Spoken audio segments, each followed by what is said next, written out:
Салом ҳаводорон рӯзномаи Ҷумҳурият бинандагони азизи мо дар шабакаи YouTube. Ҷумҳурии Тоҷикистон дар соли раёсаташ ба созмони ҳамкории Шанхай рӯи кадом барномаҳо амал хоҳад кард ва бо кадом ташаббусу иқдомҳои тоза давраи раёсаташро ба поён хоҳад бурд. Мо дар суҳбат бо сардори раёсати кишварҳои Иттиҳоди давлатҳои мустақил ва иҷрокунандаи вазифаи ҳамоҳангсози миллии Ҷумҳурии Тоҷикистон дар созмони ҳамкории Шанхай муҳтарам Аҳмад Саидмуродзода дар ҳамин мавзӯъ суҳбате анҷом додем. Муҳтарам Аҳмад Саидмуродзода, раёсати Ҷумҳурии Тоҷикистон дар созмони ҳамкории Шанхай ба як давраи хос рост омад. Чун имсол аз таъсиси созмон 20 сол пур мешавад ва қарор аст ҷаласаи ҷашни он моҳи сентябри соли ҷорӣ дар шаҳри Душанбе таҳти раисии асосгузори сулҳу ваҳдати миллӣ пешвои миллат президенти Ҷумҳурии Тоҷикистон муҳтарам Эмомалӣ Раҳмон доир шавад. Ҳоло суоли матраҳ ин аст ки ҷараёни омодагиҳо ба ҷаласаи ҷашнӣ ва умуман раванди татбиқи ҳадафҳои Ҷумҳурии Тоҷикистон дар доираи раёсаташ ба созмони ҳамкории Шанхай дар чӣ сатҳе қарор дорад? Дуруст қайд кардед, раёсати Тоҷикистон дар созмони ҳамкории Шанхай ба бузургдошти 20-солагии созмон рост меояд ва шурӯъ аз 10 ноябри соли гузашта раёсати Тоҷикистон оғоз гардид ва дар ин росто аллакай мо пеш аз қабули раёсат консепсияи раёсати Тоҷикистон дар созмони ҳамкории Шанхайро таҳия кардем ки он аз ҷониби роҳбари давлати мо пешвои миллат муҳтарам Эмомалӣ Раҳмон тасдиқ гардид ва бино бар муқаррароти ин консепсия мо раёсатро пеш бурда истодаем. Дар ин марҳила кумитаи тадорукот таҳти раёсати сарвазири кишвар таъсис дода шудааст ва фаъолият дорад. Чанд ҷаласаи кумитаи тадорукот гузашт ва дар доираи кумитаи тадорукот ва нақшаи чорабиниҳои омодагӣ ба ҷаласаи ҷашнии созмони ҳамкории Шанхай 14 гурӯҳи корӣ таъсис дода шудааст. Шурӯъ аз масъалаҳои муҳтавоӣ пеш аз ҳама ва ниҳоятан бо масъалаҳои тадорукотиву дигар гурӯҳҳои корӣ фаъолият доранд ва нақши вазорати корҳои хориҷӣ ниҳоди мо нақши ҳамоҳангсоз дорад дар пешбарии раёсати Тоҷикистон дар ин созмон. Раёсати Тоҷикистон дар созмони ҳамкории Шанхай пеш аз ҳама асос меёбад бар он авлавиятҳое ки роҳбари давлати мо дар саммити гузашта дар баромади худ эълон доштанд. Ин пеш аз ҳама тақвияти ҳамкориҳо дар самти заминаҳои сиёсӣ, иқтисодӣ, фарҳангиву гуманитарӣ, амниятӣ ва баланд бурдани симои байналмилалии созмони ҳамкории Шанхай. Манзур тақвияти ҳамкориҳо бо созмону кишварҳои дигар ва ба ин муносибат нақшаи чорабиниҳои асосии созмони ҳамкории Шанхай ва нақшаи чорабиниҳои дохили давлатии кишвари мо таҳия ва тасдиқ шудааст ки қариб 100 чорабиниро дар бар мегирад ва аксари ин чорабинӣ маъмулӣ мебошанд, дар кишвари мо доир мегарданд. баъзе пешниҳодҳое ки Тоҷикистон кардаанд пешниҳодҳои нав мебошанд дар рӯзномаи созмони ҳамкории Шанхай. Дар масъалаҳои муҳтавоӣ гирем, ин ду ташаббуси роҳбари давлати мо оид ба роҳандозии абзори ҳамкорӣ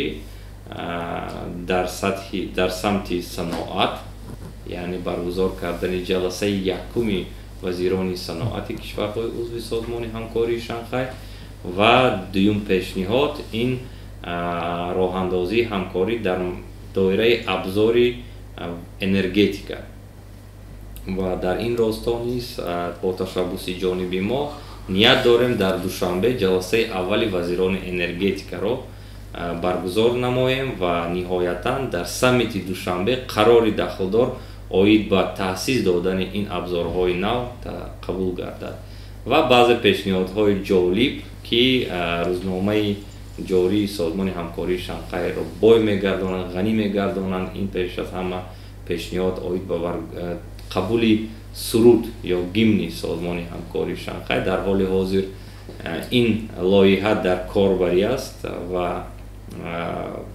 با پیشنهاد با کاربری وزارت فرهنگی ما اتفاق کمپوزیتوران تاجیکستان طرح مقدماتی آماده است و آن با کشورهای عضو هماهنگ شده ایستاده است. مقصد ما که در دوشنبه 16-17 سپتامبر سرود سازمان همکاری شانگهای صدا دهد و این یک چیز فخر است. و گذشته از این دیگر چاره‌بینی‌های معمولی شورای وزیران کارهای خارجی، دیگر وزارت و اداره ها، شورای کاری سازمان همکاری شانگهای تحت راهبری پالاتای سودا و صنعت، اتحاد بینی بانکی تحت راهبری امانت بانک، جلسه کمیته کاتبات شوراهای امنیت، جلسه وزیران مدافع و دیگر جلسه ها در تاجیکستان در نظرند. البته این همه وابستگی از وضع اپیدمیولوژی می باشد و خوشبختانه وضع اپیدمیولوژی کشور ما معتدل است و این امکان فراهم می آورد که تا که ما با استفاده از امکانات جلسه ها را در شکل حضوری دایر کنیم و البته قرار قبول شده است که سمیت دوشنبه 16-17 سپتامبر در شکل حضوری دایر گردد و ما تمام چاره ها اندیشیده ایستادیم تا سپارش راهبری دولتی ما اجرا گردد و روزنامه سمیت دوشنبه بای باشد و ما یک بسته سازشنامه ها و قرارها را اظهارات ها را آماده کرده ایستادیم که در دوشنبه باید قبول، تصدیق یا امضا شود.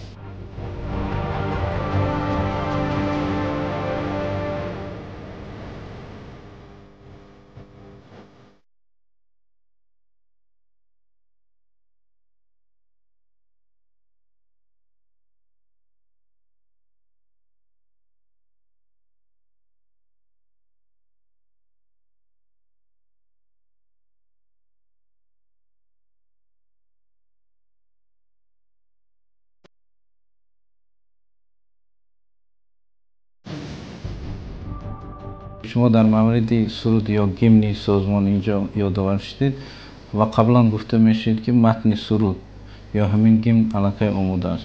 به هر صورت همین گیمن در روحی شانگهای چه تاثیری خواهد گذاشت؟ این لایحه پیشنهاد اوید با قبول سرود سازمان همکاری شانگهای این نوع است. قبلا چنین پیشنهاد نشده بود و این البته بنابر بزرگداشت 20 سالگی سازمان می باشد، چون که داشتن سرود خود این یک نشانه فخر کردن از عضویت خود در سازمان همکاری شانگهای می باشد. در حال حاضر آهنگ آماده است، در کاربری است. نیت داریم که کشورهای عضو ما را دستگیری میکنند و آن هماهنگ می شود که بعدا در تمام چاره‌بینی ها، در تمام جلسه ها شروع از کارشناسان و تا سطح راهبران دولت این سرودی خاصی سازمان همکاری شانگهای آواز می‌دهد. این یک نمونه افتخار از عضویت این کشورها در سازمان همکاری شانگهای. در حال حاضر سازمان به سازمان فرامنطقوی تبدیل داده شده است. سال 2017 دو کشور عضو نو، هندوستان و پاکستان که از منطقه آسیای جنوبی میباشند با کشورهای دیگر که در منطقه اوراسیا قرار دارند وارد شدند و یک سازمان از منطقوی به فرامنطقوی تبدیل شد. خب ببینید با قلمروی بزرگی که امروز سازمان همکاری شانگهای دارد هنوز بسیاری از کشورها خواستاری پیوستن به این سازمان هست و در آینده امکان دارد که کشورهای دیگر نیز پذیرفته شوند و قلمروی سازمان باز هم وسیع‌تر گردد. تشکر. طور به شما معلوم است در حال حاضر عائله به نام عائله سازمان همکاری شانگهای از 18 کشور عبارت است، یعنی 8 کشور عضو، 4 کشور ناظر، این افغانستان، ایران، بلاروس و منگولیا و 6 کشور شریک مکالموی، این ارمنستان، آذربایجان، ترکیه، سریلانکا، کامبوجا و نیپال. و حاضر در روزنامه سازمان همکاری شانگهای تقریبا 20 درخواست از دیگر کشورها که بیرون از عائله سازمان همکاری شانگهای هستند درخواست هست و احتمال زیاد که در مرحله من بعد дар марҳилаи наздик шояд он сиғаи шарикони муколамавӣ зиёд шавад, сиғаи нозирон зиёд шавад. албатта бо ворид шудани Ҳиндустон ва Покистон ба ҳамчун кишварҳои узв як марҳилаи гузаштааст, 2-3 сол ин марҳила хеле кам аст ва воридшавии кишварҳои нави узв мушаххасоти худро дорад ва мо ҳозир бо ҳам деҳлии нав ва ҳам исломобод барои мутобиқ гардонӣ ва ҳангомсозии мавқеи якдигар дар доираи созмон ҳамчун кишварҳои узв фаъолият дорем. ин марҳила ҳар хел гузашта истодааст. Ба ҳар ҳол ин бисёр як роҳи аҷоиб аст ва умуман вуҷуд доштани чунин дархостҳои зиёд барои ворид шудан ба оилаи созмони ҳамкории Шанхай ин намунаи эҳтиром, намунаи майл доштани он кишварҳо барои ҳамкорӣ дар доираи созмони ҳамкории Шанхай. ин аст як намунаи барои баҳо додан ба созмон мебошад, чун дигар кишварҳо ба он созмон майл доранд ҳамкорӣ кунанд ё шомил шаванд. ва фикрам агар кӯтоҳ гӯем, теъдоди зиёди дархостҳо намунаи эҳтироми хосе ки созмони ҳамкории Шанхай ҳамчун созмони минтақавӣ, фароминтақавӣ дорад мебошад.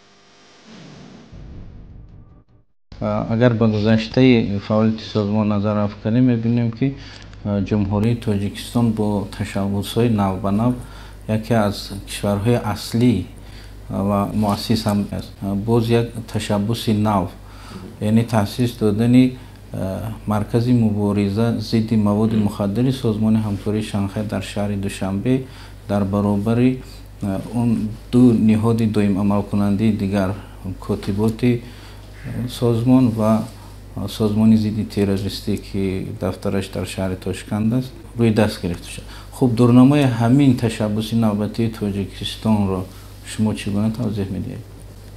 ин ташаббуси роҳбари давлати мо ҳаст, чанд сол пеш шуда буд ва дар ин роҳ мо аллакай то имрӯз дар маҷмӯъ дастгирии тамоми кишварҳои узвро дорем. гап сари музокирот, сари мушаххасот, шакли ташкилдиҳии ниҳоди нав мебошад. албатта шумо дуруст қайд кардаед, дар ҳоли ҳозир дар доираи созмон ду ниҳоди доимӣ амалкунанда ҳаст, котибот дар Пекин ва сохтори зидди террористӣ дар шаҳри Тошканд ва шумо метавонед донед ки таъсис додани як ниҳоди нав ин чораҳои лозим зарур аст ва мувофиқасозии мушаххасоти таъсис додани ниҳод муҳим аст. албатта гап сари маблағгузорӣ ва дигар чизҳо меравад, вале дар маҷмӯъ ташаббуси роҳбари давлати мо қобили қабул шудааст ва дастгирӣ шудааст ва ҳама кишварҳои узв хуб дарк мекунанд ки пеш аз ҳама нақши Тоҷикистон дар муқовимат ба гардиши ғайриқонунии маводи мухаддир бузург аст, чун мо сарҳади дарозтарин бо Афғонистон дорем. чолишҳо аксар аз ин кишвар бармеоянд ва он фаъолияте ки агентии назорати маводи мухаддир дар назди президенти кишвар дорад намунавӣ мебошад, чун ин фаъолият ҳамчун лоиҳаи Созмони Милали Муттаҳид оғоз ёфта шудааст ва имрӯз ҳамчун мақомоти давлатӣ бисёр муваффақона фаъолият дорад. кишварҳои узви Созмони ҳамкории Шанхай инро хуб медонанд ва мо кӯшиш дода истодаем то ин ташаббуси роҳбари давлати мо татбиқ гардад ва мо дар Душанбе як ниҳоди сеюм ё ниҳоди дигари Созмони ҳамкории Шанхай бо номи маркази зидди мухаддироти созмони ҳамкории Шанхай дошта бошем. Дар чӣ шакл ин сурат мегирад, ин албатта натиҷаи музокирот аст ки мо онро бурда истодаем. бубинед дар баъзе доираҳо ҳамеша ин иддао вуҷуд дорад ки созмони ҳамкории Шанхай то ҳанӯз зарфият ё он қудратеро надорад ки дар ҳалли масъалаҳои баҳсие ки дар миёни кишварҳои узв ба вуҷуд меояд таъсиргузор бошад. шумо ба ҳамин гуна иддао чӣ посух доред? Ташаккур. Албатта манзури шумо ин он сӯитафоҳуме ки байни шояд Ҳиндустону Покистон, Ҳиндустону Чин вуҷуд дорад. Лекин дар доираи созмони ҳамкории Шанхай зимни ворид шудани он ду кишвари нав, Деҳлии нав ва Исломобод ба ҳамчун кишварҳои узв, шарти асосӣ ин буд ки ин ду кишвар масъалаҳои муносибатҳои дуҷонибаро ба рӯзномаи ҷории созмони ҳамкории Шанхай таҳвил намедиҳанд ва дуюм шарт ин таъид ва қабул ва имзои тамоми бастаи созишномаҳое ки дар марҳилаи пештар дар доираи созмони ҳамкории Шанхай қабул шудаанд, онҳо низ бояд инро қабул доранд ва ин ду кишвар ин вазифаро амалӣ карда истодаанд ва мо аз ҳамкорӣ бо ин ду кишвар дар сиғаи кишварҳои узв ҳаловат бурда истодаем ва кӯшиш мекунем ки масъалаҳои сӯитафоҳуми дуҷониба дар рӯзномаи созмони ҳамкории Шанхай набошад. Ин шарти асосии шомил шудани ин ду кишвар буд ва дар ҳоли ҳозир дар рӯзнома ин чизҳо нестанд. баҳои шумо ба зарфияти созмони ҳамкории Шанхай ба таъмини амнiyatu субот дар минтақа ки яке аз ҳадафҳои меҳварии фаъолияти созмон аст чӣ гуна аст? таъмини амнияти минтақавӣ яке аз ҳадафҳои асосии созмони ҳамкории Шанхай. Ин чиз дар оинномаи созмони ҳамкории Шанхай яке аз самти асосӣ қайд шудааст, дарҷ ёфтааст ва мо дар ин росто баъзе муваффақиятҳо дорем. Пеш аз ҳама ин фаъолияти маркази зидди террористии созмони ҳамкории Шанхай дар Тошкан. Гузашта аз ин ҳамасола дар доираи созмон тамринҳои муштарак таҳти унвони мирная миссия доир мешаванд ва дар доираи ин тамринҳо ҷонибҳо, қувваҳои мусаллаҳ, вазорату идораҳои дахлдор якҷо фаъолиятро пеш мебаранд ва умуман самти таъмини амнияти байналмилалӣ дар доираи созмони ҳамкории Шанхай муҳим аст ва мо лоиҳаҳои мушаххас ҳам татбиқ карда истодаем, аз ҷумла дар самти муқовимат ба паҳншавии маводи мухаддир бо дафтари созмони милали муттаҳид оид ба маводи мухаддир ва ҷиноят ки дар Вена аст, мо ҳамкорӣ дорем, лоиҳаҳо гузаронида шудем, табодули иттилоот, табодули таҳлилҳо шуда истодааст ва он чизҳое ки дар доираи созмони ҳамкории Шанхай ба даст омадаанд дар самти таъмини амнияти минтақавӣ қобили таҳсини дигар кишварҳо, дигар созмонҳо ҳаст. Албатта ин самти ҳамкорӣ муҳим буд ва мемонад. чун қаламрави созмони мавриди назари мо бо Афғонистон ҳамсарҳад аст, эҳтимоли вуҷуд доштани хатарҳо низ ба миён омаданаш мумкин аст. дар ҳар сурат, дар сурати таҳдиди хатарҳои эҳтимолӣ созмони ҳамкории Шанхай ба чӣ вокунишо карда метавонад? аз Афғонистон қазияи Афғонистон яке қазияи марказӣ дар заминаи таъмини амнияти минтақавии созмони ҳамкории Шанхай мебошад. ҳамасола роҳбарони давлатҳои мо дар санадҳои хотимавӣ, ҷаласаҳои ҷашнӣ, ҷаласаҳои солона, саммитҳо баҳои муштараки худро нисбат ба қазияи Афғонистон медиҳанд.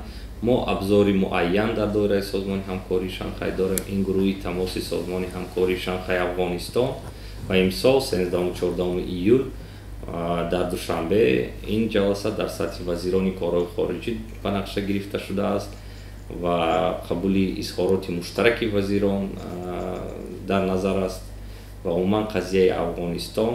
Гузашта аз ин дар доираи созмони ҳамкории Шанхай нақшаи бо пешниҳоди дигар кишварҳои узв, нақшаи амал барои мусоидат ба рушди иқтисодиву иҷтимоии Афғонистон. Нақшаи амалии Созмони ҳамкории Шанхай дар корбарӣ ҳаст ва мо ният дорем шояд то саммити Душанбе ин нақша ниҳоӣ шавад.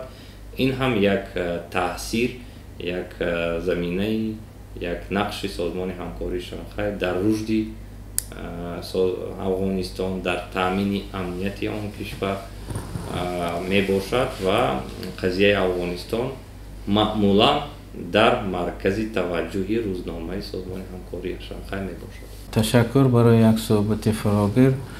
Бинандагони азиз, ёдовар мешавем ки дар суҳбати мо буданд Аҳмад Саидмуродзода, сардори раёсати кишварҳои иттиҳоди давлатҳои мустақили вазорати корҳои хориҷӣ ва иҷрокунандаи вазифаи ҳамоҳангсози миллии ҷумҳурии Тоҷикистон дар Созмони ҳамкории Шанхай.